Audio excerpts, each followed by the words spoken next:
Jésù gba ọpẹ́ wa. Wọ́n tó pọ̀ nípa àtàgbára. Wọ́n tó ní gbogbo agbára lọ́wọ́ la dúpẹ́ lọ́wọ́ rẹ fún tó ń ṣe o. Wọ́n la fi ọpẹ́ wa fún ìwọ la fi ìyìn ayé wa fún. Lọ́wọ́ fún àánú tarí gbà. Fọwọ́ orí ọ̀fẹ́ ìwọ Ọlọ́run. Ẹnu Ísírẹ́lì gba ọpẹ́ wa. Ẹnu Ísírẹ́lì gba ìyìn wa. Bàbá, àwa gbójú wa sókè sí ọ láàárọ̀ yìí. Tàbí ní àṣálẹ́ yìí, bàbá jẹ́ àárẹ̀ ọ. Bá gbogbo ọkàn pàdé.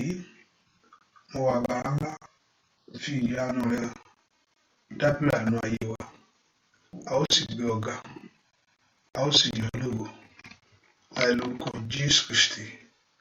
Olúwa wa, àmín. Ọlọ́run bẹ̀ sí dúpẹ́ lọ́wọ́ Jésù fún ìfẹ́ yìí o. Ẹ ká dúpẹ́ fún ọwọ́ agbára rẹ̀ lórí ayé wa sẹ́. Ẹ ká fògo fún Jésù pé Jésù ṣe. Ọlọ́run Ísírẹ́lì ó mọ̀ ṣe o. Ìwọ tó pọ̀ nípa àtàgbára o ṣe. Ìwọ tó pọ̀ nípa àtàgbára o ṣe. Ìwọ tó pọ̀ nípa àtàgbára o ṣe. Ìwọ tó pọ̀ nípa àtàgbára o ṣe. Ìwọ la yìn lógo fún tó ń ṣe. Ìwọ la yìn lógo fún tó ń ṣe. Ìwọ la yìn lógo fún tó ń ṣe. Ìwọ la gbé ọ̀gá fún àánú tarí gbà. Agbára fún ọwọ́ ògo agbára rẹ̀. Jésù gba ọpẹ́. Ẹnu Ísírẹ́lì gba ìyìn. Ẹ ká bẹ̀ sí dúpẹ́. Let's lift our voice and bless the Lord. Ẹ ká yìn Ọlọ́run fún iṣẹ́ agbára rẹ̀. Fún iṣẹ́ ògo rẹ̀. Fún iṣẹ́ agbára rẹ̀ lórí ayé wa. Ẹ ká dúpẹ́ lọ́wọ́ Ọlọ́run pọ̀ Ọlọ́run ṣe o. Ọba tó gbà wá lọ́wọ́ ìyà. Let's lift our voice and begin to bless the Lord. Let's thank Him. For the Lord is good. For the Lord is kind. For the Lord is faithful, righteous. For the Lord is holy. Let's lift our voice and begin to bless Him. Ẹ ká gbóhùn wa sókè ká yìn Ọlọ́run. Ọlọ́run mi ò mọ̀ ṣe o. Ọlọ́run mo yìn ọ́. Ìwọ tó gbà wá. Ọlọ́run mo yìn ọ́. Ìwọ tó ṣàánú fún wa. Ọlọ́run mo yìn ọ́. Ìwọ tó gbé wa ga. Ẹ ká dúpẹ́ lọ́wọ́ Jésù yìí. Jésù ṣe o. Jésù a yìn ọ́ fún orí ọ̀fẹ́ rẹ. Jésù a yìn ọ́ fún àánú ìwọ Ọlọ́run. Jésù a yìn ọ́ fún ìbùkún ìwọ Ọlọ́run. Lórí ayé wa, lórí ọ̀nà wa gbogbo. Olúwa ló mọ̀ ṣe o. Olúwa ló ṣe o. Olúwa ló ṣe o. Olúwa ló ṣe o. Olúwa la yìn ọ́. Olúwa la dúpẹ́. Olúwa la ńlá afọpẹ́ fún. Lift your voice and bless the Lord. Gbóhùn rẹ sókè kó yìn Ọlọ́run yìí. Ẹ ká dúpẹ́ orí gbogbo orí. Ẹ ká dúpẹ́ orí òní. Let's exalt Him fún ìjáde wa tòní. Ìwà àti àlọ́ àti àbọ̀. Ẹ ká dúpẹ́ lọ́wọ́ Ọlọ́run fún ìjáde. For us, for our going out, and also for our coming in. Ẹ ká dúpẹ́ fún ohun tí Ọlọ́run ń ṣe yìí. Ọba tó ń ṣe àánú ńlá, ọba tó ń dojú tì àwọn tiẹ̀. Jésù ṣe. Jésù mo fi ọpẹ́ fún ọ. Jésù a dúpẹ́. Jésù a yìn ọ́. Jésù a gbé ọ ga. Jésù a yìn ọ́ fún orí ńlá. A yìn ọ́ fún àánú. A gbé ọ ga fún orí ńlá. Dúpẹ́ lọ́wọ́ Ọlọ́run.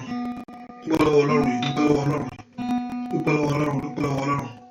Bẹ́ẹ̀ kò fi ọpẹ́ fún Jésù. Ọpẹ́ ló yẹ Ọlọ́run yìí. Èyìn ló yẹ lórí rẹ bàbá. Ọba tó gbà wá lọ́wọ́ ìyà. Ọba tó gbà wá lọ́wọ́ ẹkún. Ọba tó gbà wá lọ́wọ́ òṣì. Jésù mà ṣe o. Jésù ṣe o. Jésù ṣe.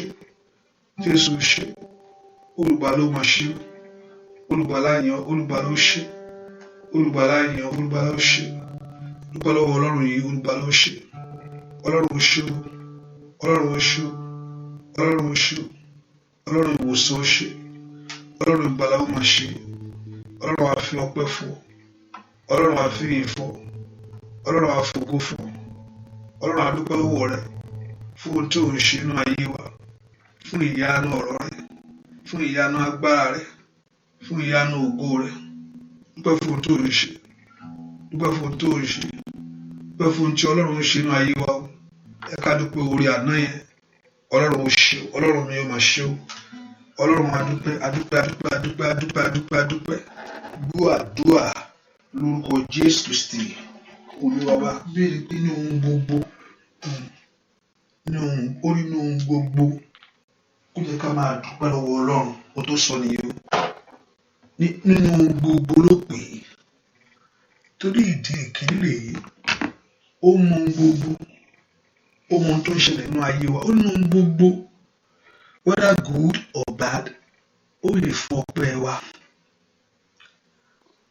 whether good or bad báwa àgbà tó bá dà máa yan Ọlọ́run gbà tí ó bá sì ṣe àmì níyàn o kò rí bẹ́ẹ̀ o ohun tó ń sọ kọ́ nìyí nínú ohun gbogbo ló ti béèrè pé ká yìn òun nínú ohun gbogbo ó ní ká fi ọpẹ́ fún Olúwa nítorí pé ó ṣeun nítorí pé àánú ẹ̀ dúró láéláé so ìyìn Ọlọ́run kò ṣe gbàtẹ́ pé gbogbo ẹ̀ bá ń dùn ṣùgbọ́n ohun tó wá ṣẹlẹ̀ pé ọba tí ò jẹ́ kí ìbànújẹ́ wa jẹ́ tiẹ̀ tí ò jẹ́ kó jẹ́ tiwa ìyẹn náà láà fi ọpẹ́ fún Ọlọ́run ṣe pé ó ti sọ pé inú ohun gbogbo is a command pé inú ohun gbogbo ẹ máa dúpẹ́ ṣùgbọ́n ní ọpẹ́ tiwa kò jẹ́ pé ọpẹ́ wa rí bẹ́ẹ̀ ó fún wa lẹ́nu ọpẹ́ yìí ni bẹ́ẹ̀ ni ó fún wa lẹ́nu ọpẹ́ yìí ni ẹni tí nǹkan ṣẹlẹ̀ sí yóò pàpà dúpẹ́ lọ́wọ́ Ọlọ́run ẹ ṣáà dúpẹ́ èèyàn máa rí ọpẹ́ fún Ọlọ́run kò sí bó ṣe lè tó tí nǹkan bá ṣẹlẹ̀ sí yàn ilé ti ṣẹlẹ̀ ṣùgbọ́n tó bá tún wù ààyè ọpẹ́ á tún jáde mẹ́yìn pé ẹ̀mí wà láàyè pẹ̀lú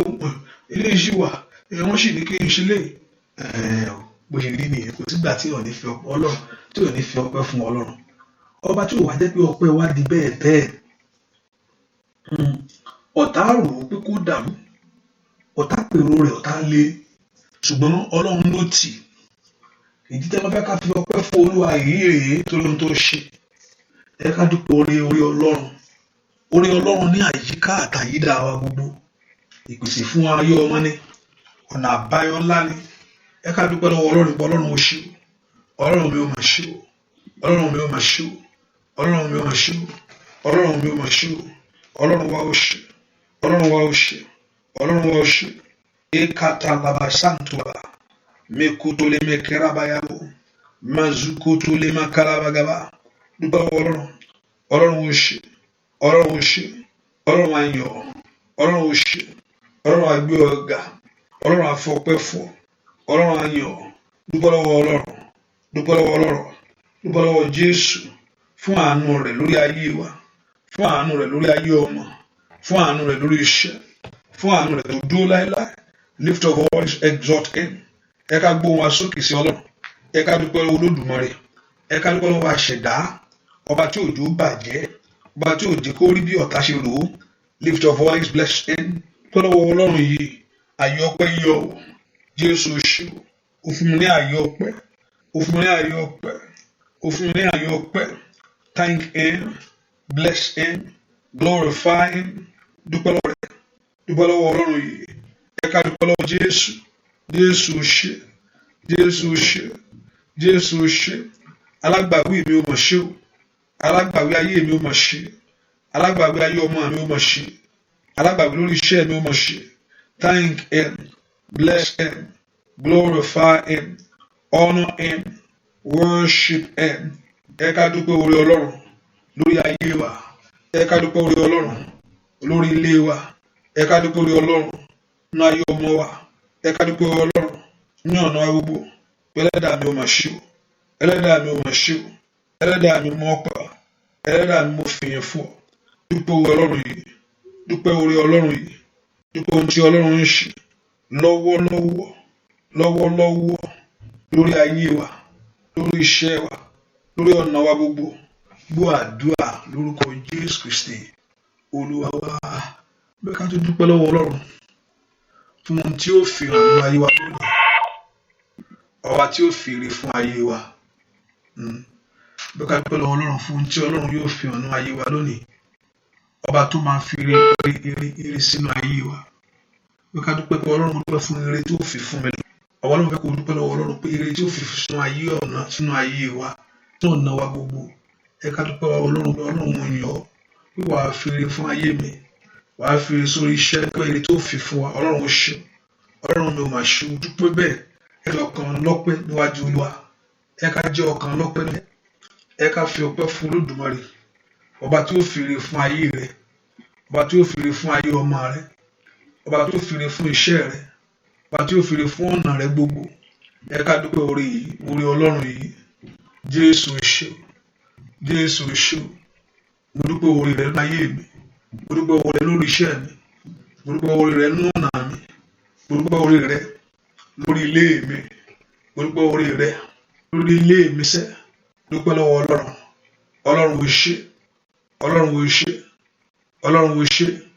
Ọlọ́run wo ṣé. Gbọ́ àdúrà lórúkọ Jésù Kristi. Olúwa wa, ẹ jẹ́ ká sọ fún Ọlọ́run gbogbo ẹ̀ṣẹ̀ gbogbo èyí tí ò jẹ́ kí a rí Ọlọ́run ní àṣálẹ́ yìí bí kí Ọlọ́run kó dáríjì. Gbogbo ẹ̀ṣẹ̀ tí ò ní gba ọ̀rọ̀ rẹ̀ láyè kó wá sí ìmúṣẹ nínú ayé mi. Ẹ ká pè Jésù. Olúwa dáríjì gbogbo ẹ̀ṣẹ̀ èyí tí ò ní fi àyè gba ìyanu mi. Ẹ ká sọ fún Ọlọ́run gbogbo ẹ̀ṣẹ̀ tí ò ní fi àyè gba ìyanu nínú ayé wa lónìí, tí ò ní fi àyè gba ògo Olúwa nínú ayé wa lónìí. Ẹ pè Jésù dáadáa. Ẹ má dáríjì. Ẹ pè orúkọ Jésù. Ẹ má dáríjì. Ẹ má dáríjì gbogbo ẹ̀ṣẹ̀ tí ò ní fi àyè gba ọ̀rọ̀ Ọlọ́run nínú ayé wa. Ẹ pè orúkọ Jésù pé kí ẹ̀mí mímọ́ kó dáríjì, pé kí Jésù kó dáríjì, kí ọmọ Ọlọ́run kó dáríjì lọ́wọ́lọ́wọ́ gbogbo ẹ̀ṣẹ̀ tí ò ní fi àyè gba ògo Ọlọ́run, tí ò ní fi àyè gba ìyanu mi. Ẹ pè orúkọ Jésù. Olúwa dáríjì. Ẹ̀jẹ̀ Jésù wẹ ẹ̀ṣẹ̀ náà. Ẹ̀jẹ̀ Jésù wẹ ẹ̀ṣẹ̀ náà. Ẹ̀jẹ̀ Jésù wẹ ẹ̀ṣẹ̀ náà. Ẹ̀jẹ̀ Jésù wẹ ẹ̀ṣẹ̀ náà. Ẹ̀jẹ̀ Jésù wẹ ẹ̀ṣẹ̀ náà. Ẹ̀jẹ̀ Jésù pa ẹ̀ṣẹ̀ náà rẹ́. Gbogbo ẹ̀ṣẹ̀ náà ayé mi tí ò ní fi àyè gba ọ̀rọ̀ rẹ kó wá sí ìmúṣẹ lórí mi lónìí. Ẹ pè orúkọ Jésù. Kí ẹ̀jẹ̀ Jésù kó parẹ́. Ẹ̀jẹ̀ Jésù kó parẹ́. Ẹ̀ṣẹ̀ náà kí ẹ̀jẹ̀ Jésù kó mú kúrò, kó parẹ́. Kí ọ̀rọ̀ Ọlọ́run kó fọhùn. Kí àánú Ọlọ́run kó fọhùn lórí ẹ̀. Kí àánú Ọlọ́run kó fọhùn. Kí àánú Ọlọ́run kó fọhùn. Kí àánú Ọlọ́run kó fọhùn. Kí àánú Ọlọ́run kó fọhùn. Kí àánú Ọlọ́run kó fọhùn. Kí àánú Ọlọ́run kó fọhùn. Lórí ayé wa kí àánú kó fọhùn. Lórí ilé wa kí àánú kó fọhùn. Lórí ọ̀nà wa kí àánú kó fọhùn. Bẹ́ẹ̀ ni ó sì rí láì lórúkọ Jésù Kristi. Olúwa wa, ẹ̀jẹ̀ Jésù kó fọhùn. Ẹ̀jẹ̀ Jésù kó ṣàn lórí ayé wa. Ẹ̀jẹ̀ Jésù kó fọhùn. Ẹ̀jẹ̀ Jésù kó ṣàn lórí ilé wa. Dúpẹ́ lọ́wọ́ Ọlọ́run. O ṣé o ṣé o ṣé o. Ó máa ṣe o. Ọlọ́run ayọ̀. Ó máa ṣe o. Ọlọ́run ayọ̀. Ó fọ̀nà àdúrà mi. Ó dá mi lọ́lá. Dúpẹ́. Ó máa ṣe o. Ọlọ́run ayọ̀. Bóyá ó máa ṣe o. Ọlọ́run wa. Ọlọ́run ayọ̀. Ó fọ̀nà àdúrà mi. Ó dá mi lọ́lá. Kábíyèsí ó ṣe Olódùmarè. Abániṣe òbí ọ̀gbìn bàbá mi. Ìwọ tó pọ̀ nígbà tábà bàbá. Ọba tó lágbára lórí òkú. Abániṣe òbí ọ̀gbìn ńlá. Ọba tí ń gbọ́ àdúrà àwọn tirẹ̀. Ọba tí ó ṣe ìyanu ayé wa ní ìwí. Ọba tó ṣe ìyanu ayé rẹ̀ ní ìwí. Ọpẹ́ rẹ̀ dà, ìrẹ̀ dà, níwájú Olúwa. Ọlọ́run ṣe ó máa ṣe o. Ọlọ́run ayọ̀, kábíyèsí ó máa ṣe o. Ọlọ́run ayọ̀, bóyá ó fọ̀nà àdúrà mi. Ó dá mi lọ́lá.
Dúpẹ́ lọ́wọ́ Ọlọ́run, ẹ ká dúpẹ́ Ọlọ́run ní àṣálẹ́ yìí. Ẹ ká dúpẹ́ fún ohun tó ṣe o. Ọlọ́run ó ṣe mo júbà rẹ, mo dá gbogbo padà fún ọ. Olódó tì wá, olójẹ kó ojú ti ayé wa. Ẹ dúpẹ́ lọ́wọ́ Ọlọ́run fún ohun tí Ọlọ́run ṣe. Ẹ má jẹ́ pé ìbéèrè wa yẹn kó gba ọpẹ́ lẹ́nu wa o. Ọ̀pọ̀lọpọ̀ ń dún gbà tí nǹkan yẹn bá ṣẹlẹ̀. Mi ìdúpẹ́ kankan nísìnyí, mi lè fọpẹ́ fọ́lọ́run kò tí ì ṣe nǹkan tí mo fẹ́ fún mi o. Ẹ dúpẹ́, ó ń ṣe nǹkan lọ. Ọlọ́run bá ṣe lọ nínú ayé rẹ. Ọlọ́run bá ṣe lọ lórí ayé àwọn ọmọ wa. Ẹ ká wá dá ọpẹ́ yẹn padà fún pé Ọlọ́run mo dúpẹ́. Ọlọ́run mo fi lè fún ọ. Ọlọ́run mo fi ògo fún ọ. Mo yàn ọ́. Mo yàn láti bẹ̀rẹ̀ ọdún èmi náà lọ. Ó ti ń parí lọ nìyẹn. Mo dúpẹ́ pé o dúró tì mí. Ọba tí ìjì ń jà. Ọba tí ò jẹ́ kí ìjì kó fẹ́ ilé rẹ lọ. Ọ̀tá ń gbèrò ibi. Ọba tí ò gbà fún wọn kó ṣẹlẹ̀. Ọ̀tá gbogbo ẹ̀ kó dàrú, kí gbogbo ọ̀nà dàrú yányányá. Ṣùgbọ́n Ọlọ́run ni ó gbà. Ẹ ká dúpẹ́ lọ́wọ́ ẹni tó ń ṣiṣẹ́ yìí. Ẹ ká fẹ̀mí ìmoore sí Ọlọ́run. Ọlọ́run mo fi ojúbà rẹ. Ọlọ́run mo fi ọpẹ́ fún ọ. Jésù sí i. Olúwa wẹ́ orúkọ Jésù ṣàánú fún mi ní àṣálẹ́ yìí bàbá. Olúwa ṣàánú fún ayé mi. Ẹ ká porúkọ Jésù dáadáa. Olúwa ṣàánú fún mi ní àṣálẹ́ yìí. Ẹ ká porúkọ Jésù dáwà. Olúwa ṣàánú fún mi ní àṣálẹ́ yìí. Ẹ pe orúkọ Jésù. Olúwa ṣàánú nínú ilé mi lónìí. Olúwa yìí. Ẹ pe orúkọ Jésù. Olúwa ṣàánú fún mi. Ọlọ́run sọ́dàdúrà. The Lord God of heaven to have mercy upon your life. Somebody cry before the Lord that the Lord God of heaven to have mercy. Ẹ pe orúkọ Jésù yẹn pé kí Ọlọ́run sọ èyí kó fọwọ́ àánú jáde. Let's pray that the Lord God of heaven to have mercy. Somebody lift your voice to God. That the Lord God of heaven to have mercy. Olúwa ṣàánú fún mi. Olúwa ṣàánú fún mi. Olúwa ṣàánú fún ayé mi. Somebody declare prayer. Ask the Lord to have mercy upon your life. Olúwa ṣàánú lórí iṣẹ́ mi. Olúwa ṣàánú ayé ọmọ mi. Olúwa ṣàánú ní ìrìn àjò mi. Ọmọ Ọlọ́run gbàdúrà. Ẹ pe Jésù. Bàbá mi ṣàánú fún mi. Somebody pray. Ẹ pe Olúwa Ọlọ́run kó ṣàánú fún wa. Ẹ bèrè fún àánú. Ẹ bèrè fún àánú yẹn. Ẹ bèrè fún àánú yẹn. Ẹ bèrè fún àánú yẹn. Ẹ bèrè fún àánú yẹn. Ẹ bèrè fún àánú yẹn. Ẹ bèrè fún àánú yẹn. Ẹ bèrè fún àánú yẹn. Ẹ bèrè fún àánú yẹn. Ẹ pe orúkọ Jésù dáadáa. Ẹ sọ fún Jésù. Olúwa ṣàánú fún mi. Olúwa ṣàánú fún mi. Ẹ pe orúkọ Jésù. Bí kí Ọlọ́run kó ṣàánú fún ọ. Ẹ pe orúkọ Jésù. Ọlọ́run ṣàánú fún mi. Ẹ pe orúkọ Jésù. Olúwa ṣàánú fún mi. Olúwa ṣàánú fún mi. Ẹ pe Jésù kó ṣàánú. Ẹ sọ fún Ọlọ́run kó ṣàánú. Ẹ sọ fún Ọlọ́run kó ṣàánú. Ẹ pe Jésù. Olúwa ṣàánú fún mi. Ẹ sọ fún Ọlọ́run alààyè. Ọlọ́run mò ń fẹ́ àánú rẹ. Ọlọ́run mò ń fẹ́ àánú rẹ. Ọlọ́run mò ń fẹ́ àánú rẹ. Ọlọ́run mò ń fẹ́ àánú rẹ. Ọlọ́run mò ń fẹ́ àánú rẹ ní gbogbo ọ̀nà. Ẹ pe Jésù dáadáa. Pé kí àánú Ọlọ́run kó ṣẹlẹ̀. Pé kí Ọlọ́run kó ṣàánú. Pé kí Ọlọ́run kó ṣàánú. Ẹ pe orúkọ Jésù. Olúwa ṣàánú fún mi. Olúwa ṣàánú fún mi. Olúwa ṣàánú fún mi. Ẹ pe Jésù sẹ́. Pé kí Ọlọ́run kó ṣàánú. Ọwọ́ àánú Ọlọ́run kó farahàn. Ọwọ́ àánú Ọlọ́run kó farahàn. Ọwọ́ àánú Ọlọ́run kó farahàn. Ọwọ́ àánú Ọlọ́run kó bú jáde. Ọwọ́ àánú Ọlọ́run. Ẹ pe orúkọ Jésù. Olúwa mò ń fẹ́ àánú rẹ. Olúwa mò ń fẹ́ àánú rẹ, Olúwa mò ń fẹ́ àánú rẹ. Ẹ gbàdúrà fún àánú Ọlọ́run. Gbọ́ àdúrà lórúkọ Jésù Kristi Olúwa wa. Ẹ pé ká gbàdúrà ká sọ fún Ọlọ́run. Ọlọ́run àánú ni mò ń fẹ́. Ọlọ́run àánú rẹ ni mò ń fẹ́. Olúwa ṣàánú fún ayé mi. Ọlọ́run ló máa ń ṣàánú fún ayé ẹni. Ẹ pé orúkọ Jésù. Ọlọ́run ló máa ń ṣàánú fún ayé ẹni. Bí kí Ọlọ́run kó ṣàánú, bí kí Ọlọ́run kó ṣe àánú, bí kí Ọlọ́run kó fi ọwọ́ àánú hàn, bí kí Ọlọ́run kó fi ọwọ́ àánú hàn fún ayé wa, bí kí Ọlọ́run kó fi ọwọ́ àánú hàn lórí iṣẹ́ wa. Ẹ pé orúkọ Jésù. Olúwa ṣàánú fún wa. Olúwa ṣàánú fún ayé wa. Olúwa ṣàánú fún ọ̀nà wa. Ẹ pé orúkọ Jésù dáadáa. Olúwa ṣàánú fún mi. Olúwa ṣàánú fún ayé mi. Olúwa ṣàánú fún ọ̀nà mi. Ẹ pé orúkọ Jésù. Olúwa ṣàánú fún mi. Ẹ gbàdúrà pé Olúwa Ọlọ́run alààyè, jẹ́ kí àánú rẹ kó tọ̀ ayé mi wá. Olúwa Ọlọ́run alààyè, jẹ́ kí àánú rẹ kó tọ̀ iṣẹ́ mi wá. Olúwa Ọlọ́run alààyè, jẹ́ kí àánú rẹ kó tọ̀ ilé mi wá. Ẹ pé orúkọ Jésù dáadáa. Ọwọ́ àánú Ọlọ́run máa bọ̀ wá. Ọwọ́ àánú Ọlọ́run, ọwọ́ àánú tí ń gbé orí ẹni sókè. Ọwọ́ kan ni ọwọ́ àánú ètí ń mú ayé ẹni lu àlùyọ. Ọwọ́ àánú ètí ń gba ẹ̀tọ́ ẹni fúnni. Ọwọ́ àánú tó máa mú àdúrà gbà. Kí n bá bàa jìyà níbi àdúrà. Ọ̀pẹ kí n bá bàa bẹ́ẹ̀ ni kí n bá bàa jìyà ń bẹ̀. Àánú ni kí n bá bàa gbàgbànú àdúrà. Ọwọ́ àánú Ọlọ́run tọ̀ ayé mi wá o. Tọ̀ ayé mi wá, tọ̀ ilé mi wá. Ọmọ Ọlọ́run sọ́dà àdúrà. Let the hand of the mercy of God to visit your life. Let the hand of the God to visit your home. Ẹ pé orúkọ Jésù. Ọwọ́ àánú Ọlọ́run bọ̀ ilé mi, máa bọ̀ lórí iṣẹ́ mi. Ẹ pé orúkọ Jésù. Ọwọ́ àánú Ọlọ́run máa bọ̀ lọ́nà mi. Ọmọ Ọlọ́run sọ́dà Jésù. Orúkọ Jésù. Orúkọ Jésù. Olúwa Ọlọ́run ààyè, jẹ́ kí ọwọ́ àánú rẹ kó farahàn nínú ayé wa lónìí. Ẹ sọ fún Jésù yẹn. Ọwọ́ àánú Ọlọ́run farahàn lórí ilé mi. Ọwọ́ àánú Ọlọ́run farahàn lórí iṣẹ́ mi. Ọwọ́ àánú Ọlọ́run farahàn lórí ọ̀nà mi. Ẹ gbàdúrà, ẹ sọ fún Ọlọ́run. Ọlọ́run mò ń fẹ́ ọwọ́ àánú rẹ. Ọlọ́run mò ń fẹ́ ọwọ́ àánú rẹ. Ọlọ́run mò ń fẹ́ ọwọ́ àánú rẹ. Ọlọ́run mò ń fẹ́ ọwọ́ àánú rẹ. Ọlọ́run mò ń fẹ́ ọwọ́ àánú rẹ. Ẹ pe orúkọ Jésù. Ọlọ́run mò ń fẹ́ ọwọ́ àánú rẹ. Ẹ sọ fún Ọlọ́run. Ọlọ́run mò ń fẹ́ ọwọ́ àánú rẹ. Ẹ pe orúkọ Jésù. Ọlọ́run mò ń fẹ́ ọwọ́ àánú rẹ. Ẹ sọ fún Ọlọ́run alààyè pé kí Ọlọ́run kó ṣàánú fún wa. Olúwa ṣàánú fún mi. Olúwa ṣàánú fún mi. Olúwa ṣàánú fún mi. Olúwa ṣàánú fún mi. Olúwa ṣàánú fún mi. Olúwa ṣàánú fún àwọn èèyàn yìí. Olúwa ṣàánú lórí iṣẹ́. Olúwa ṣàánú ní ayé àwọn. Ẹ pe orúkọ Jésù. Ọlọ́run kó ṣe àánú, kí àánú Ọlọ́run bú jáde. Ẹ pe orúkọ Jésù dáadáa. Ọwọ́ àánú Ọlọ́run máa bọ̀ wá. Ọwọ́ àánú Ọlọ́run máa bọ̀ wá lórí ilé mi lónìí. Somebody pray that prayer. Pé kí Ọlọ́run kó mú àánú rẹ̀ jáde wá. Gbọ́ àdúrà lórúkọ Jésù Kristi. Olúwa wa, ẹ ká sọ fún Ọlọ́run. Ọlọ́run mo fi àánú rẹ̀ sẹ́. Mo ká bèrè fún àánú. Ohun tó lè mú ọ, tó lè jẹ́ kí Ọlọ́run tó lè máa àdúrà gbà. Èyí tó lè jẹ́ ká kò lóko oko ẹrú ènìyàn láyé. Ohun tó lè ṣe níbi àdúrà làánú. Onípàṣínúmẹ́ ò fi pè é pé Jésù ọmọ Dáfídì ṣàánú fún mi. Ó máa ti sọ pé òun ó ṣàánú fún àwọn tóun bá ṣàánú fún ni o. Pé ní tó bá wù lòun ó ṣe. Bẹ́ẹ̀ ni olẹ́fẹ̀rẹ́ lómi tó lówó ẹ̀sìn lẹ́yìn tí ń jìyà. Ọlọ́run lè bí mọ́ Ọlọ́run. Ẹlòmíì tó ń ṣàṣeyọrí, ẹlòmíì nǹkan mìíràn ló dẹ̀ dé bá. Bẹ́ẹ̀ ni ṣé ẹ lè ra blame Ọlọ́run fún un? Ta ló lè mú Ọlọ́run? Paul apostle ọgá sọ pé is there any partiality with God? He said God forbid. Ìjẹ́ ojú ìṣáájú wà pẹ̀lú Ọlọ́run. Ṣèbó náà ló sọ pé òun gbé ẹnìkan sókè, òun gbé ẹnìkan sílẹ̀, pé òun á gbé àwọn kan sókè, òun á dẹ̀ fa àwọn kan sílẹ̀. Tàbí Ọlọ́run ló ń ṣèjọba, á sì ṣèjọba fún bó ṣe wù ú. Ṣùgbọ́n ohun tó dá ẹ̀mí lójú pé fún ẹni tó bá pè fún àánú, ó ti pe ara rẹ̀ ní aláàánú. Ọlọ́run ti pe àánú, ó ti pe ara rẹ̀ láàánú. Ẹ pe orúkọ Jésù. Olúwa ṣàánú fún ìrìn àjò ayé mi yìí. Ẹ pe orúkọ Jésù. Olúwa ṣàánú fún ìdáwọ́lé mi yìí. Olúwa ṣàánú fún ògo ayé mi yìí. Kí ògo náà kó kòrò ìyà. Mẹ̀káìlì máa sáyé lọ́pàá káyà. Kí ògo náà kó kò nínú ìpọ́njú. Ọmọ náà ẹja orúkọ Jésù. Olúwa ṣàánú fún ayé mi yìí kí ọwọ́ mi náà kó tókè ó yá ọjọ́ ọdẹ kan gba kí wọn náà rí tiẹ̀ mú láyé ní orúkọ Jésù. Olúwa ṣàánú fún ayé mi kí kàtó lè máa kó ṣàǹtàyàwá.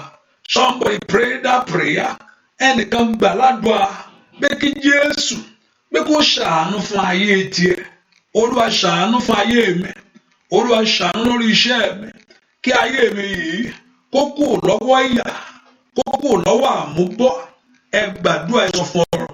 Ayé mi ń fẹ́ àánú, ayé ọmọ mi ń fẹ́, ilé mi ń fẹ́, ìrìnàjò mi ń fẹ́. Ẹ gbàdúrà ẹ sọ fún ọ̀rọ̀ pé kí ọ̀rọ̀ kó ṣàánú, pé kí àánú kó dájú, pé kí àánú kó dájú. Ẹ pe orúkọ Jésù dáadáa. Dúàdúà lórúkọ Jésù Kristi. Olúwa wa gbogbo agbára ẹ fún gbogbo agbára náà bù lọ́wọ́lọ́wọ́. Gbogbo agbára tó ní àánú jìnnà sí ayé mi. Gbogbo agbára náà tẹríba lọ́wọ́lọ́wọ́ báyìí o. Lẹ́kẹ̀ẹ́ pe orúkọ Jésù. Gbogbo agbára tó ní àánú jìnnà sí ìrìn àjò mi. Gbogbo agbára náà tẹríba. Ẹ pe gbogbo agbára tó ní àánú jìnnà sí ayé mi. Ẹ pe orúkọ gbogbo agbára tó ní àánú jìnnà sí ayé mi yìí. Gbogbo agbára náà ẹ tẹríba. Gbogbo agbára tó ní àánú jìnnà sí ayé ọmọ mi. Gbogbo agbára náà ẹ tẹríba. Gbogbo agbára tó ní àánú jìnnà. Gbogbo agbára tó ní àánú jìnnà sílé mi. Gbogbo agbára tí ń pèdè pé àánú jìnnà pé gbàgbé ẹ̀ o ò lè rí. Gbogbo agbára tó lọ́rùn ò ní ṣàánú fún mi. Tèmi ọ̀rọ̀ ẹ̀ pé Olúwa àwọn tí yọ mí lọ ọ̀pọ̀lọpọ̀ ló sọ pé o ò lè ràn mí lọ́wọ́. Ọ̀pọ̀lọpọ̀ ló sọ pé èèyàn ò lè rí mú. Ẹ wá pe orúkọ Jésù. Olúwa jẹ́ kí agbára náà ó dákẹ́. Gbogbo agbára tó ní àánú jìnnà sí ìrìn àjò ayé àwọn ọmọ mi. Gbogbo alágbára tó ní mi ní láàánú gbà. Gbogbo ìṣe òkùnkùn, gbogbo ète àti àbá àwọn ènìyàn ẹ̀jẹ̀, àwọn èèyàn ìkà tó ní bí àánú jìnnà pé kí n gbàgbé ẹ̀ pé kò ń ṣe èyí pé mi lè rí mú. Ẹ sọ fún Jésù. Gbogbo agbára tó ní àánú jìnnà lórí ilé mi.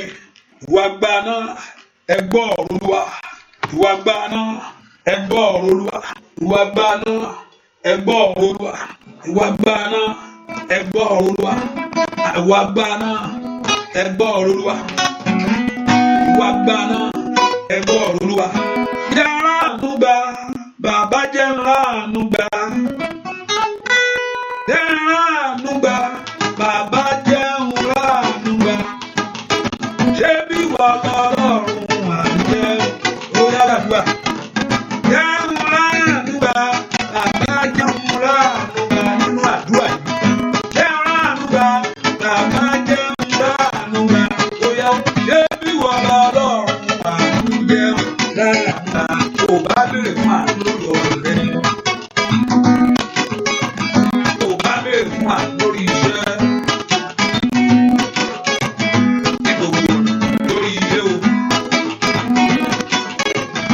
Ọlọ́run tó ṣàánú bá ti ló méwù, ó ṣàánú ayé wa lónìí lórí ìbéèrè gbogbo. Káyé lè mọ̀ pa ní Ọlọ́run, káyé lè bá lórí ìgbèjà. Óyá óyá óyá óyá óyá óyá óyá óyá óyá. Jẹun ráàánú gbà o, bàbá jẹun ráàánú gbà o.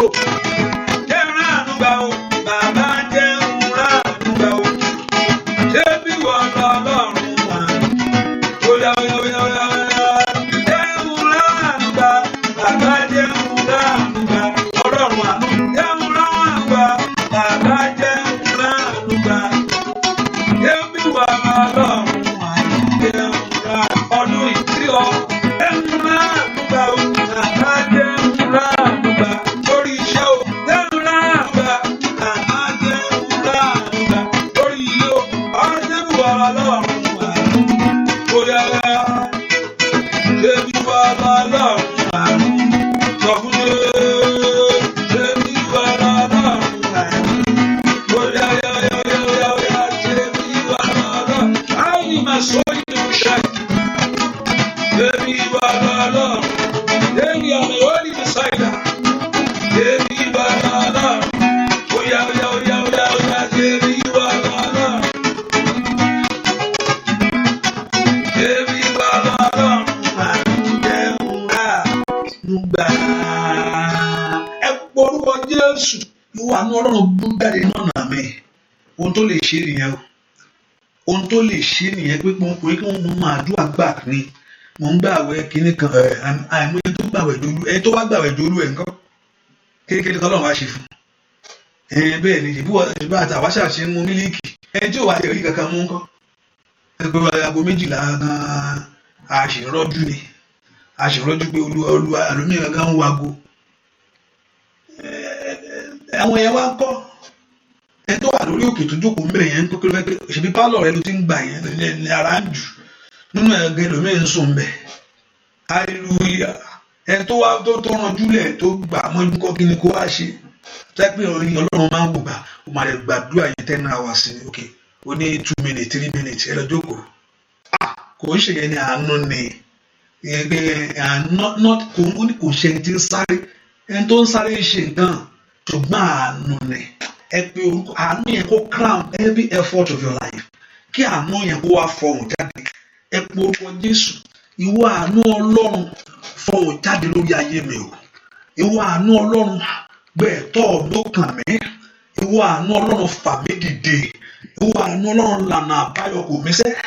Ẹ pé orúkọ Jésù yàsí kò táyì mi kó sáyà mi káyà bẹ̀rù táwọn kìtàlẹ̀ sọ̀tàyà ayé mi kó sọ̀tàlẹ̀ sọ̀tàyà mẹ́rin mi sáyà mi kó lè sọ̀tàyà yìí ká ń darí o ṣáàndínlẹ̀ ká Olúwa ṣàánú ayé àwọn èèyàn yìí dúà lórúkọ Jésù Kristi Olúwa wa. Ọlọ́run yóò pọ́n ọ lé ṣàmì dáadáa.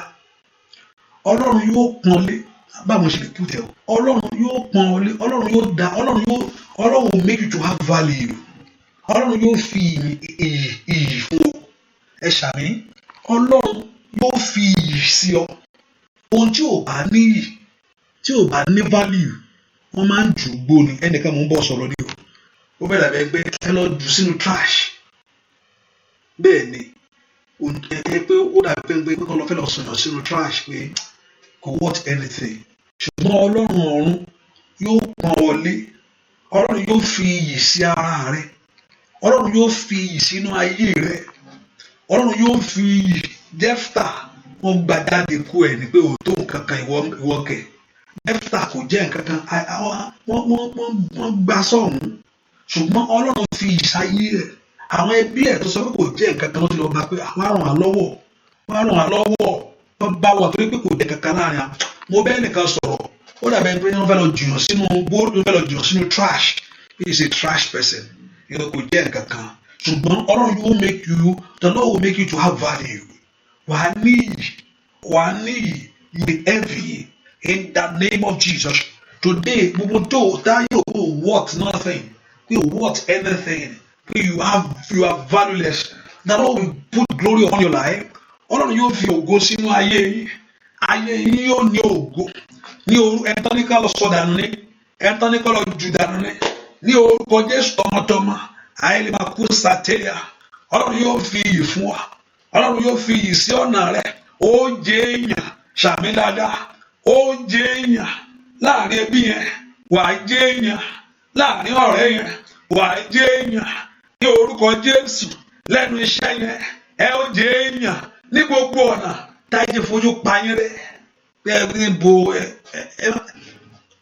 ọmọ ìpẹ́ ẹnìkan ò tí ì dé ní kí ló fẹ́ ṣe ń bì àìdẹ̀ ń sọ̀rọ̀ ṣé irú ẹ̀ là ń sọ ni ṣó ẹni tó tí ì lọ́mọ tó lọ́kọ̀ ọmọ òkú ẹni tó tí ì níṣẹ́ yẹn ẹ̀dẹ̀ ń sọ pé mítí mo lè fẹ́ pè sí kí ló fẹ́ sọ ẹ máa sọ̀rọ̀ lọ lórúkọ Jésù látòní lọ ògo kó bàlẹ́ ayé yẹn mo parí àṣẹ gẹ́gẹ́ bí ọ̀rọ̀ rẹ̀ lórúkọ Jésù ẹni tó ní kọ́ lọ sọnù ní ọ lórúkọ Jésù ṣùgbọ́n Ọlọ́run rà ọ́ padà ó dé èèyàn látòní lọ ó di ẹ̀mí ẹ̀ kó bàlẹ́ ọ ní orúkọ Jésù ẹ̀mí ẹ̀ kó gbé ọ wọ̀ ẹ̀ láti mú ògo jáde lìkà ọ̀run mi kò sẹ̀rẹ̀dà ibikíbi tó bá wù àwọ̀ àtẹ̀tọ́ afẹ́fẹ́ ọ̀run kó bẹ̀rẹ̀ sí fẹ́ lù ọ́ látòrí rẹ̀ ní sàlẹ̀ ẹ̀mí ẹ̀ kó fọ́ ọkàn ọ́ kí ògo èkó bẹ̀rẹ̀ sí rìn gbogbo àtàlẹ́ bí kò lọ sọ́ọ̀nù bó o jẹ́ nǹkan kan pé you want nothing lórúkọ Jésù kọ́ á bẹ̀rẹ̀ sí rí ògo náà kọ́ á bẹ̀rẹ̀ sí rí ògo náà ní orúkọ Jésù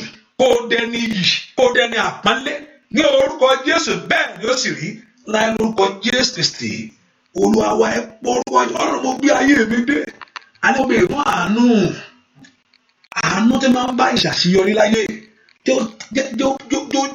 là ní ọ̀nà mi. Olúwa ṣàánú fún mi, ọdún yìí ti fẹ́ parí. Mélòó ló kù? Very soon ẹ gbà pínú yẹ o. Very soon ẹ gbà pínú yẹ o. Very soon ẹ ó gbà pínú yẹ. Ẹ bí orúkọ Jésù. Ọlọ́run, ọdún yìí ti fẹ́ parí, ṣàánú fún mi. Jésù, ọdún yìí ti fẹ́ parí, ṣàánú fáyé mi. Jésù, ọdún yìí ti fẹ́ parí, ṣàánú fáyé ọmọ mi. Ọlọ́run Jésù, oṣù yìí ti fẹ́ lọ ni o, ṣàánú fún mi. Ẹ bí orúkọ Jésù. Olúwa fi àánú gbà mí kó o bọ́ aṣọ ìtìjú. Olúwa fi àánú gbà mí kó o mú ẹ̀gàn ayé mi kó nípò ẹ̀wẹ̀ gbàdúrà. Orúkọ Jésù, orúkọ Jésù, orúkọ Jésù, orúkọ Jésù. Masoto kanta labaka, rapasoto lemekereba, la prendo soko pelegerebo. Ọmọdé ńlá ló gbàdúrà, la prendo soko tolegerebo, matoko rabatekelebo, masoto lemekelebo. Ẹ bọ orúkọ Jésù. Olúwa ṣàánú fún mi, Olúwa ṣàánú fún mi, Olúwa ṣàánú fún mi, Olúwa ṣàánú fún mi, Olúwa ṣàánú fún mi, Olúwa ṣàánú fún mi, Olúwa ṣàánú fún mi, Olúwa ṣàánú fún mi, Olúwa ṣàánú fún mi, Olúwa ṣàánú fún mi, Olúwa ṣàánú fún mi. Makoto le makoro bo sante lebo, matoko le bakadara, le prondo soto le begero. Ẹ gbàdúrà, Olúwa ṣàánú fún mi ní orúkọ Jésù.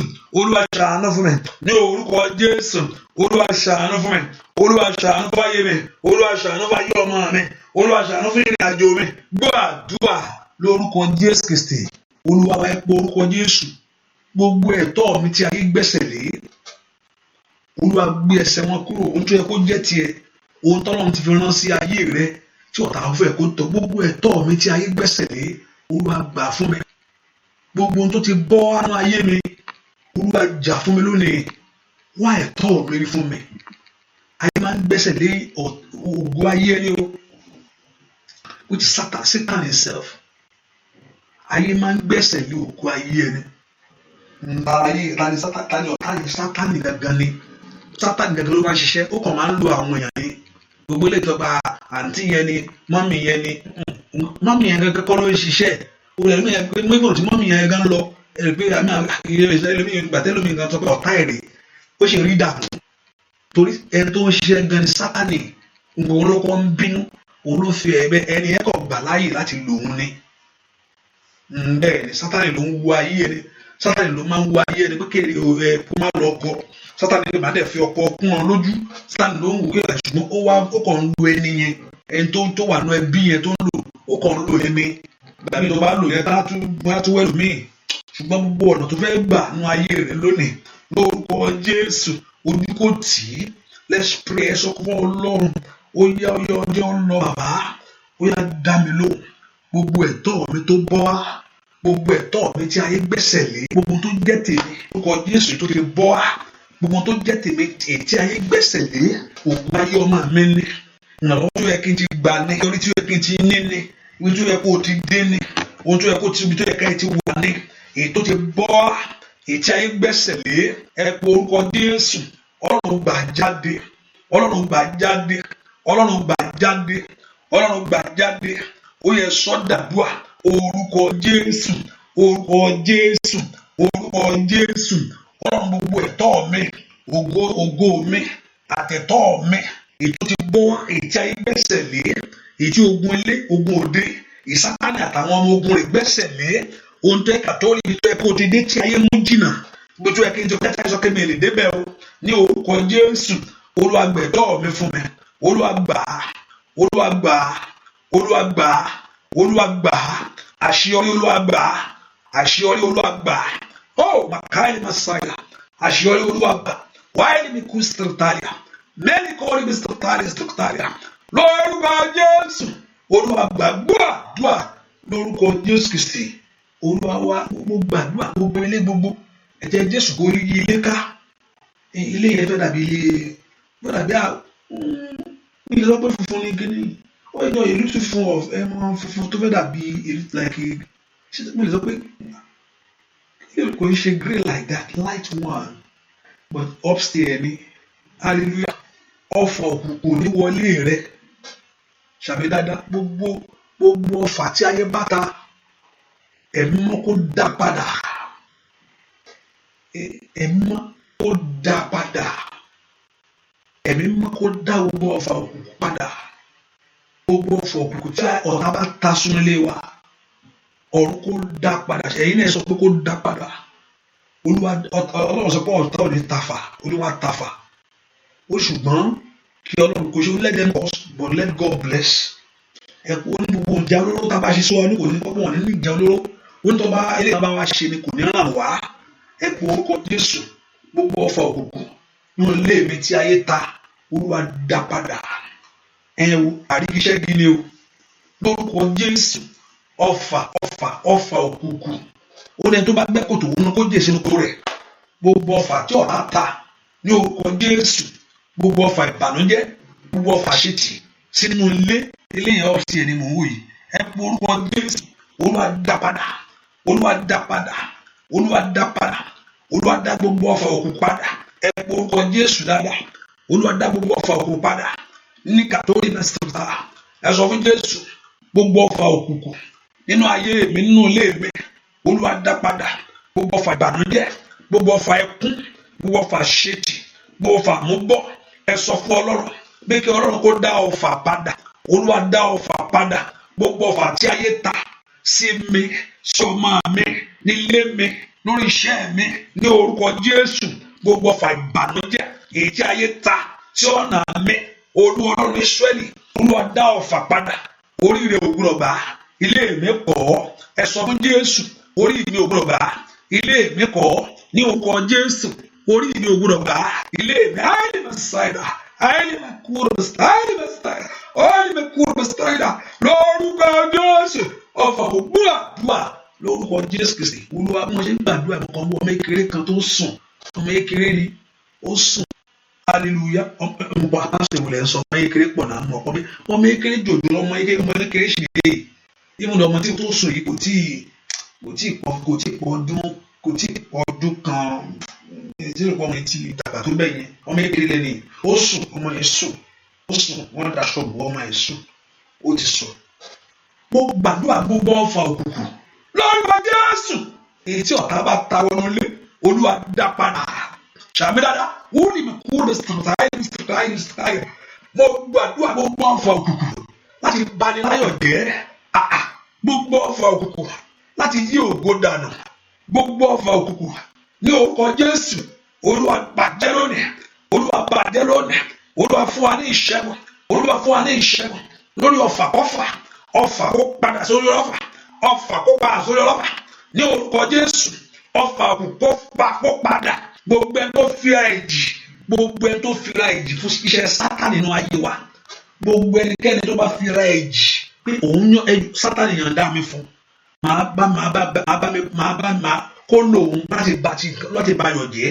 Ẹ̀hún tó ọ̀tá máa ń ṣe ni pé fi ilẹ̀ fún mi Sátánì lò mí fún. Gbogbo ẹni Sátánì sọ pé òun fẹ́ lò, gbogbo ẹni tó fara ẹ̀ fún Sátánì láti lò fún ayé wa, láti bari jẹ́, láti yí ògo dànù ní orúkọ Jésù. Olùkọ́ àtìkà post tàdé Ọlọ́run dójú tì, Ọlọ́run dójú tì, Ọlọ́run dójú tì, Ọlọ́run dójú tì. Ẹni máa sáyà. Thank you my Father. Mo gbàdúrà láti lọ gbogbo tó ti ń gbé ní àgbétì lórúkọ Jésù ọ̀run kó bẹ́ẹ̀ gbé. Àmín. Ṣàmì dáadáa. Gbogbo tá à ń gbé, ètò tó bọ́ sí tó a ti ń gbé, ètò dàtọ̀ ẹ̀kọ́ mú láti gbé. Gbogbo ìgbésẹ̀ tá à ń gbé, gbogbo tó dàbí àgbétì inú ayé ẹni. Gbogbo tó dàbí àgbétì inú ayé ọmọ ẹni. Gbogbo tó dàbí àgbéyàn máa gbé nǹkan tó wá kó máa gbé kó wá ní láti gbé. Ní orúkọ Jésù, ní orúkọ Jésù, ní orúkọ Jésù, ní orúkọ Jésù. Gbogbo ohun tí a gbé tì láyé, ẹ̀jẹ̀ Jésù àgbà tí ń bẹ nínú àjíǹde rẹ̀ kó bá wa gbé. Olúwa kó fi ọwọ́ pọ́n ọ, kò ní rẹ̀ ọ́, kò ní sú ọ. Every spirit of frustration, every spirit of frustration, every spirit of frustration, every spirit of frustration be removed totally.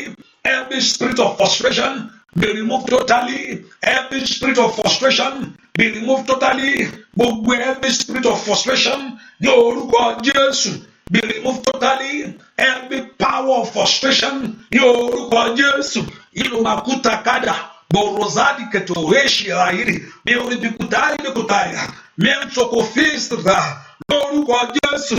Every spirit of frustration, every power of frustration that is frustrating you, frustrating your effort, frustrating your work today, the power be over. Agbára kò di asán gbọ́ àdúrà lórúkọ Jésù Kristi. Olúwa wa ẹ wá pé orúkọ Jésù níbi ààyè ńlá ni kò ti dá mi lóhùn Olúwa. Ẹ ká pé orúkọ Jésù dáadáa. Olúwa níbi ààyè ńlá ni kò ti wá dá mi lóhùn. Olúwa Ọlọ́run Ísírẹ́lì níbi ààyè ńlá ni wá dá mi lóhùn. Ó dá Joseph lóhùn níbi ààyè ńlá ni o. Ìlú tí bàbá ẹ̀ kọ́ bàbá ẹ̀ sí ó wá di prime minister. Níbi ààyè ńlá ló dá lóhùn o. Joseph yẹn mọ̀ bí tọ́lú ti lọ mú ni prison wọ́n ti lọ mú ẹni tí ọba Ọlọ́run ló dẹ̀ ń ṣiṣẹ́. Ọlọ́run ló mú ọba lálàá lórúkọ ní ètò Ọlọ́run yóò wá sí ìmúṣẹ inú ayé. Ọlọ́run yóò bẹ̀rẹ̀ iṣẹ́ inú ayé wa lónìí. Ẹ ṣàmì dáadáa nínú ayé rẹ, nínú ayé ọmọ rẹ. Ọlọ́run yóò bẹ̀rẹ̀ iṣẹ́ yẹn á bẹ̀rẹ̀ báyìí. Ọlọ́run yóò parí iṣẹ́ yẹn tí Ọlọ́run ti bẹ̀rẹ̀ kó bẹ̀rẹ̀ ṣe parí ẹ̀. Iṣẹ́ tí Ọlọ́run ti bẹ̀rẹ̀ lórí ìrìnàjò yẹn lórúkọ Jésù nínú ilé rẹ, nínú àgọ́ ara yẹn, kí Ọlọ́run kó parí ẹ̀. Olúwa parí iṣẹ́ rẹ̀. Ohun tó ti dáwọ́lé nínú ayé wa parí ẹ̀. Ohun tó ti dáwọ́lé nínú ayé ọmọ wa parí ẹ̀. Ó ti gbé léèyàn ìbẹ̀rẹ̀ nìyẹn. He has created you as his image. Ó ti tó ti Ọlọ́run tó kọ́ bẹ̀rẹ̀ nìyẹn. Ó ti dá àwòrán ara rẹ̀ bí ó ti bẹ̀rẹ̀ sórí iṣẹ́ tó ti kọ́ bẹ̀rẹ̀ nígbà tí ó bá nídìí àwa dá wa bí àwòrán ara rẹ̀. Ó dá wa in his own image. Iṣẹ́ ibi tó ti kọ́ bẹ̀rẹ̀ iṣẹ́ nìyẹn. And ó dá wa kò dá wa fún ìbànújẹ́. Ó dá wa kò dá wa fún àṣetì. Ó dá wa kò dá wa fún ìtìjú pé ìwọ mo dá o, ìtìjú ni kó lọ ṣe wa ònú ayé o. Ìwọ mo dá o, ojú ni kó ojú tì ní kó lọ bá àrùn bẹ́ẹ̀ o. Ìwọ mo dá o kó lọ jìyànú ayé ni.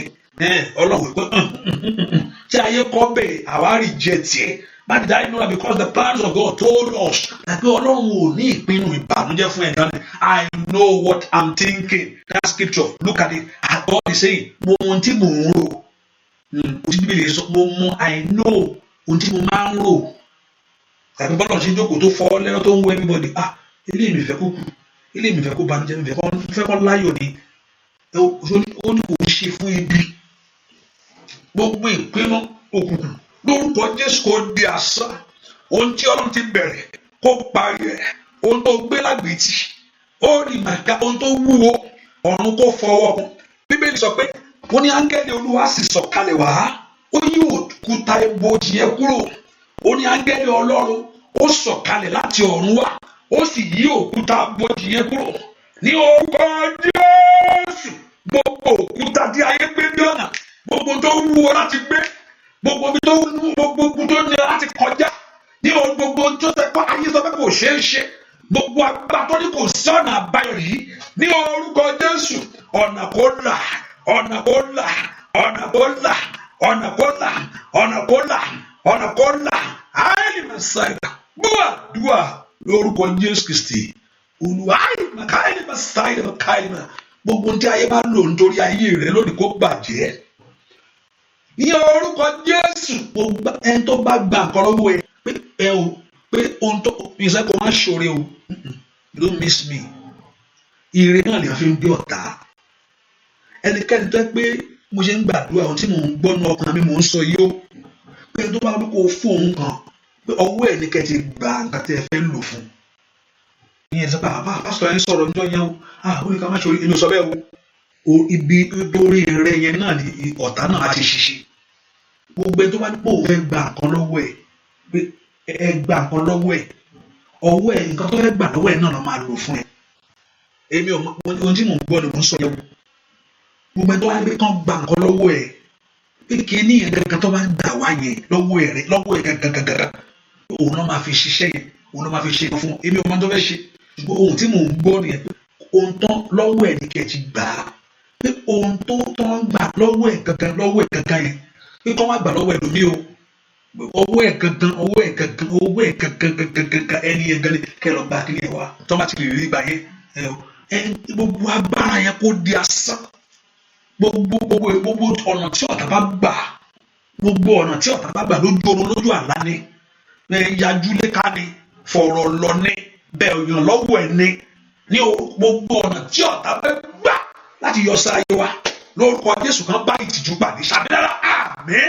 Oh, Makaili Messiah. Why me kill the Messiah? Ohun tí mo tún wá ń gbọ́ sílé yìí o, èmi ò láìkí máa sọ tó bá ti di ọ̀rọ̀ family. Ó fẹ́ jọ bí ọkùnrin àti obìnrin. Hallelujah. Ìdí Màkúsítà Káyìmá, ó fẹ́ jọ bí pé,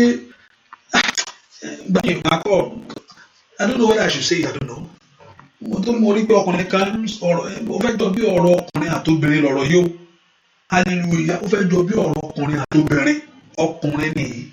Ó fẹ́ jọ bí ọ̀rọ̀ obìnrin àti ọkùnrin lọ̀rọ̀ yìí. Àwọn náà mi ì sọ ju bẹ́ẹ̀ lọ kiri. Àwọn ní ìgbà mi kò ṣeé sọ. Kò ṣe owó kan lè yàn sọ. Àmọ́ mi rẹ ni, láti ẹni, láàbò. Àti tó gbọ́ abálé kì í hàn sọ. Ohun tó bá ti jọ ti ẹ̀jẹ̀ ọgbọ́n ni. Àwọn mi yé ló wà lọ́rọ̀ yìí nà. Wọ́n mi yé ni. Ẹnìkan, ẹni ẹ wá síwájú mi jọ kan. Àwọn á ń gbàdúrà. Ṣùgbọ́n ohun tí mò ń wò, tí mò ń rí, mi ò mọ mo ṣe lè sọ. Mo ń tún láti pé ọ̀rọ̀ yẹn sọ. Tí n bá lè sọ yóò bẹ̀ bí jẹ́. Mo dẹ̀ guarantee 100% láì mú nǹkan kan kúrò. Pé eléyìí tí mo sọ yìí, kò ń ṣe mọ́fò kọ́ lélẹ́yìí o. Kò ṣe pé kò mú ọ̀rọ̀ excite you. I don't need to do that. Ó ní mo pé I don't need to excite you. I don't need to lie to you. I don't need all that. I'll just do my own free. Well, work, this work. I don't care. Hallelujah. That's me. I don't need to entice you. I don't care. Okay, I don't need all that. You need it. Give me a fish. I don't care. My own art is just to say my own thing. Do my own. Hallelujah. So in every one you enjoy it. And báwo ṣe fẹ́ sọ̀rọ̀ yìí o up till now gẹ̀dẹ̀ sọ̀rọ̀ yẹn mo kàn pẹ́ sọ ni mo sọ díẹ̀ gbogbo mọ̀ pé bọ̀yẹ náà tó wá ń fẹ́ tó farabalẹ̀ ẹlòmíràn kan láì ẹni náà tó wá ń farabalẹ̀ náà ló jẹ́ pé tó tún farabalẹ̀ kan náà lẹ́nu náà ẹlòmíràn farabalẹ̀ ló jẹ́ kó gba ayé ẹ̀ pẹ́. Náà kò farabalẹ̀ kó tiẹ̀ jẹ́ kó tiẹ̀ farabalẹ̀ kó tiẹ̀ nísù kó bí Ọlọ́run tẹ̀lé bá sọ̀rọ̀ fún ara rẹ̀ kó jẹ́ kí n ṣe lójú. Because one day Ọlọ́run ò fẹ́ animosity kò fẹ́ nǹkan tó Ọlọ́run ò fẹ́ nìyẹn. Because Ọlọ́run bá fi ọ̀tá rẹ̀ hàn ó tẹ̀kẹ́ ẹ tó lé ẹ̀mí Ọlọ́run kó má bínú. Ó tẹ̀kẹ́ ẹ tó bá ní ẹ̀mí Ọlọ́run kó bá rẹ́rìn. Èèyàn bíi Dáfídì jìnnà o. Dáfídì mọ̀ pé Sọ́ọ̀lù ọ̀tá àwọn ni kò fẹ́ pa àwọn. Bẹ́ẹ̀ ló sì ó tẹ̀ tún fẹ́ chance láti pa òní bí Ọlọ́run pé ẹni bí ọkàn mi ni ta lọ́nà àfọ̀tá hàn ní ìsìn báyìí kò lè sọ pé ẹjọ́ màmá yẹn gbọ́dọ̀ wọlé mọ́ ẹjọ́ ẹ̀yọ́ ọmọ ẹ̀gbọ́dọ̀ jẹun ẹ̀fẹ́ sá fún o àmọ́ yẹn ẹ má jẹ èèyàn mélòó ni tí Ọlọ́run sọ pé ẹni báyìí ló wà ní ọ̀rọ̀ rẹ lẹ́ni ẹ wá kanlẹ̀kùn ó tún bá rẹ́rìn ọ̀rẹ́ mi ọ̀rẹ́ tán ẹlẹ́mìíràn gan mo ti rẹ́ tó sọ pé ẹ wò ẹ jẹ́ kí n pè é ń bu máa bú mo ti rẹ́ tó sọ fún mi pé ẹ wò máa pẹ́ yẹn máa bú àwọn ló tí o òun rí ẹni lójú àlá òun ó sì bu wọ́n sọ̀rọ̀ sí mo ní màmá ẹ lè sọ̀rọ̀ lójú ayé o lójú àlá wọn mọ̀ Ọlọ́run yóò gbọ́ wọn. So it takes someone that has the spirit of God tí Ọlọ́run máa fi ọ̀tá ẹ̀ràn pé tó wà ní ọ̀rọ̀ rẹ̀ rè tí ò ní bínú tí ò sì ní gbà bẹ́ẹ̀ lọ́nà sì fẹ́ kó ní animosity nù ọ̀rẹ́ pé kó máa ń dènà àdúrà kò fẹ́ pé kó yàn ní kò fẹ́ so ló máa ń dákẹ́ mẹ́gbẹ́ pé Ọlọ́run love wa to that extent want to reveal to you what is going on in your life ètò wà bẹ́ẹ̀ àwọn tó kóra wọn jọ ṣùgbọ́n mo gbàdúrà láwọn tó kóra wọn jọ lórí rẹ lónìí ọ̀run yóò dojú tì wọ́n Ọlọ́run yóò tú wọn ká gbogbo iṣẹ́ tí ọ̀tá ti ṣe inú ayé wa Ọlọ́run yóò sọ di asán lónìí ọ̀run yóò gbé ọ níjà ó ní let my people go remember ẹ jẹ́ kí àwọn èèyàn mi jáde Fáráò ó mú àwọn èèyàn lẹ́rú ó ní wọn wà ní lọ Ọlọ́run sọ fún Fáráò pé jẹ́ kí àwọn èèyàn yìí lọ ó ti o ẹ porúkọ Jésù èmi jáde gbogbo agbára tó so mí mọ́lẹ̀ agbára ìdí asán ó tún fẹ́ wọ 2023 yẹn gbogbo agbára tó so ìṣeré mi mọ́lẹ̀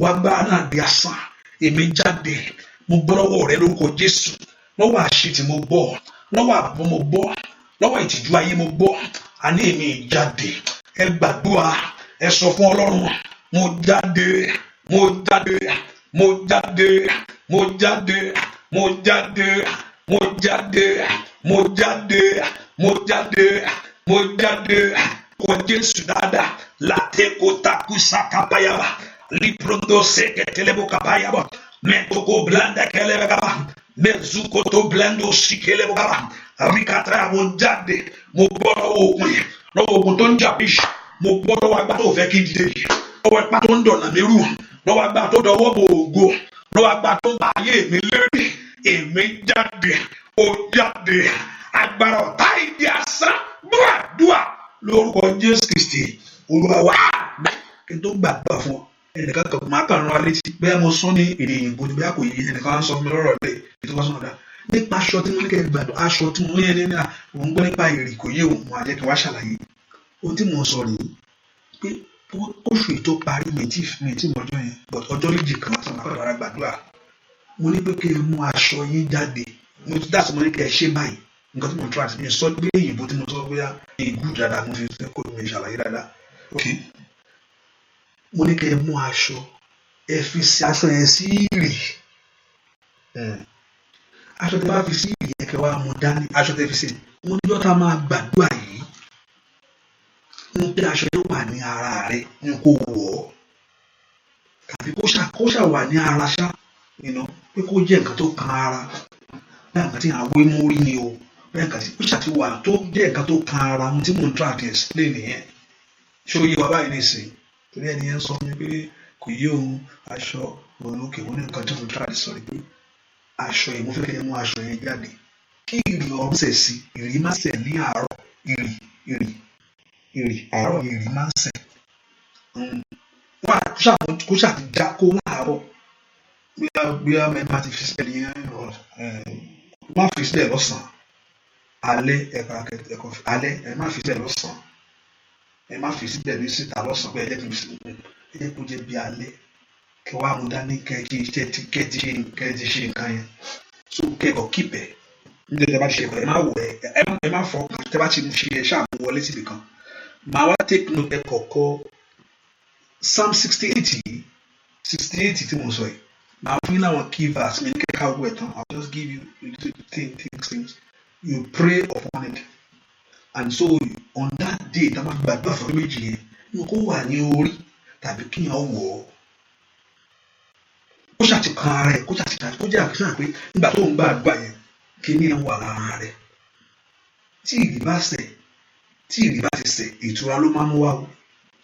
Ìrì tó bá sẹ̀, tí ìrì bá sẹ̀, ìtura ló máa mú wá. Ìrọ̀rùn yóò sẹ̀ sí ayé rẹ̀ lára. Ìtura yóò wọlé. Mo ní ìgbàgbọ́ pé ọdún ètò ìpàdé máa gbàdúrà ẹ̀. Mo sì gbàgbọ́ gbogbo ayé tí Sátánì fi sí ní ìnira. Gbogbo ayé, gbogbo ènìyàn tí Sátánì ní lára. Ọlọ́run yóò fi èrè ọ̀run sí ọ lára. Ètò tú ọ lára. Gbogbo ayé, gbogbo èèyàn. Ètí Sátánì ní ẹni ara. Ètò ń fi iṣẹ́ ní ara láyé. Ètò ń fi iṣẹ́ ní ara ní ọ̀nà. Lórúkọ Jésù, ìrì ọ̀run yóò sẹ̀ sí ọ lára. Ìtura rẹ yóò dé. Ìrì ọ̀run yóò sẹ̀ sí ọ lára. Ìtura rẹ yóò dé. Ìrì ọ̀run yóò sẹ̀ sí àgọ́ ara rẹ. Yóò sẹ̀ sí ayé rẹ lára. Ìtura yóò dé tí ìrì bá kan ilẹ̀. Ó máa mú ìtura bá ilẹ̀ ni. Àìmọ̀ sáyẹn kò ní sọ̀tàyà. Lórúkọ Jésù, ìrì ọ̀run yóò sẹ̀ sí ọ̀nà rẹ. Ìrì ọ̀run yóò sẹ̀ sí ọ̀nà rẹ. Ní orúkọ Jésù, ìrì ọ̀run yóò sẹ̀ sínú ayé rẹ. Ọ̀nà àbáyọ rẹ yóò là. Bẹ́ẹ̀ ni ó sì rí. So, mo ní ẹ̀kọ́ keep it and just say keep it. Àwọn tẹ mo ní ìgbàgbọ́ ọdún náà kò ṣe. Bí a bí ti next week a máa gbàdúrà yẹn just 2 days ni o. 2 days kò ní ìdí àdúrà tá à ń drag and leave it alone. Maybe as we closing to the year, maybe kakọ̀ fi gbàdúrà. Ẹ jẹ́ ká ṣe next week. But kí n wo between by the weekend I will look at my schedule because there's a program next week so ma wo okay there's a program next week which Wednesday Friday okay ma wo bí ká tó parí ọ̀sẹ̀ ní Tuesday títí weekend ma sọ. A lè bẹ̀rẹ̀ bẹ́ẹ̀ Monday, Tuesday, maybe or We have Tuesday, Wednesday. Let's see. I will look at my schedule. Praise the Lord, because you can get it ready on your own and leave it. So when I say pray, you pray with it. And I will give you the Psalm 68, but not all. The certain key there, you pray with it. Ọ̀nà àbáyọ yín ó là ó, ẹ pe orúkọ Jésù. Ọlọ́run ṣe tèmi láṣepé o. Jẹ́ kí èmi náà ní ẹ̀rí. Níbo lèèyàn ti fẹ́ lọ tí èèyàn bá wá sọ́dọ̀ Ọlọ́run tí yóò bá rí mú mi wá mọ́ o. Mo ní kò ń ṣe sáré ká ló ń ṣe, Ọlọ́run ló máa ń ṣe. Ẹ wá pe orúkọ Jésù. Jésù, jẹ́ kí n rí mú. Jẹ́ kí èmi náà rí mú. Ẹ pe orúkọ Jésù dáadáa. Jẹ́ kí èmi náà rí mú. Jẹ́ kí ayé mi rí mú. Jẹ́ kí ọ̀nà mi rí mú. Jẹ́ kí iṣẹ́ mi rí mú. Jẹ́ kí ọ̀nà mi rí mú. Jẹ́ kí ayé mi rí mú. Ẹ pe orúkọ Jésù. Jẹ́ kí n rí mú. Jẹ́ kí n rí mú. Jẹ́ kí ayé mi rí mú. Ẹ pe orúkọ Jésù dáadáa. Olúwa jẹ́ rí mú. Olúwa jẹ́ rí mú. Olúwa jẹ́ rí mú. Jẹ́ kí n rí mú nínú ayé ìkànnì tí mo wà. Jẹ́ kí ọmọ mi rí mú. Jẹ́ kí ilé mi rí mú. Jẹ́ kí iṣẹ́ mi rí mú. Ẹ pe orúkọ Jésù. Olúwa jẹ́ rí mú. Olúwa jẹ́ rí mú. Jẹ́ kí ayé mi rí mú. Jẹ́ kí ayé mi rí mú. Jẹ́ kí ọ̀nà mi rí mú. Jẹ́ kí iṣẹ́ mi rí mú. Ẹ gbàdúrà. Ẹ pe orúkọ Jésù. Olúwa jẹ́ rí mú. Olúwa jẹ́ rí mú. Olúwa jẹ́ rí mú. Olúwa jẹ́ rí mú. Olúwa jẹ́ rí mú. Olúwa jẹ́ rí mú. Olúwa jẹ́ rí mú. Olúwa jẹ́ rí mú. Olúwa jẹ́ kí n rí mú. Jẹ́ kí àwọn èèyàn rí tí wọ́n ṣe. Jẹ́ kí àwọn èèyàn rí tí wọ́n ṣe. Jẹ́ kí àwọn èèyàn rí tí wọ́n ṣe. Nínú àdúrà kẹrọ náà àbáyọ. Nínú àdúrà kẹrí tí ń ṣe. Nínú àdúrà yìí. Nínú àdúrà tẹ́ ń gbà níwájú Olúwa. Ní ìkọ̀kọ̀ nínú ilé ni. Ní orúkọ Jésù. Nínú ìjọ yín ni. Ní gbogbo ọ̀nà tí ń gbàdúrà. Àdúrà yín kó gbà. Olúwa kó gbọ́. Ọ̀run kó gbà fún yín. Olúwa kó gbọ́. Ọ̀run kó gbà fún yín. Kẹrọ náà àbáyọ. Bẹ́ẹ̀ ni a sì rí láì lórúkọ Jésù Kristi. Olúwa wa àmín. Ó yẹ bẹ̀rù ní tẹ́fẹ́ lọ́wọ́ Ọlọ́run kí n tó ṣorí ọ̀fẹ́. Ẹ bẹ̀rù ní tẹ́fẹ́ lọ́wọ́ Ọlọ́run. Ẹ bẹ̀rù ní tẹ́fẹ́ lọ́wọ́ Ọlọ́run. Ẹ bẹ̀rù ní tẹ́fẹ́ lọ́wọ́ Jésù. Olúwa dá mi lóhùn. Jẹ́ kí n ní ayọ̀ ohun rere yìí. Kó rí bẹ́ẹ̀ bẹ́ẹ̀ ṣe bẹ̀rù. Ọ̀run kó gbọ́ kó dá yín lóhùn. Ilẹ̀kùn rẹ̀ kó ṣí níwájú yìí. Yẹ̀yẹ́ rẹ̀ dópin látòní lọ. Ṣàmì dáadáa, ṣàmì dáadáa, ṣàmì dáadáa, ṣàmì dáadáa, ṣàmì dáadáa, ṣàmì dáadáa. Yẹ̀yẹ́ rẹ̀ ó dópin látòní lọ. Ohun tó ti di yẹ̀yẹ́, ohun tó dẹ̀gàn, ó dópin látòní lọ. Ṣàmì dáadáa. Mo sọ ní agbára Ọlọ́run sí ọ. Ẹnìkan mo ṣe ń mi ìròyìn mo orúkọ yín ṣùgbọ́n orúkọ rẹ̀ mo gbọ́ orúkọ yìí. Mo dẹ̀ pé mo mọ̀ yín díẹ̀ tó jẹ́ pé Ọlọ́run tún àti rìfáà sí i sí mo orúkọ yín lè bẹ̀rẹ̀ láti wáyé.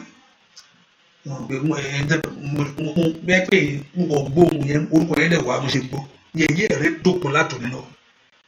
Ọ̀rọ̀ tí mo sọ yìí lórúkọ Jésù kó di mímọ̀ kíákíá nínú ayé rẹ̀. Lórúkọ Jésù ọ̀rọ̀ yìí kó di mímọ̀ láti inú ọ̀nà nínú gbogbo ọ̀nà yín.